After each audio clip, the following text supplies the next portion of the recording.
Grinding and clenching of the teeth, which is a very common habit among many people, which is referred to bruxism. The thing is about bruxism, it's more into a physiological issue rather than a pathological issue. It comes mostly from stress, from grinding the teeth, clenching the teeth, and most importantly, misalignment of the teeth.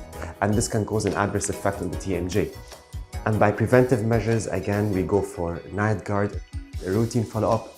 Yoga, meditation can actually help as well to reduce the stress. Now, can bruxism be cured? Unfortunately, it's difficult to cure, yet we can prevent from further loss of tooth structure by doing preventive measures.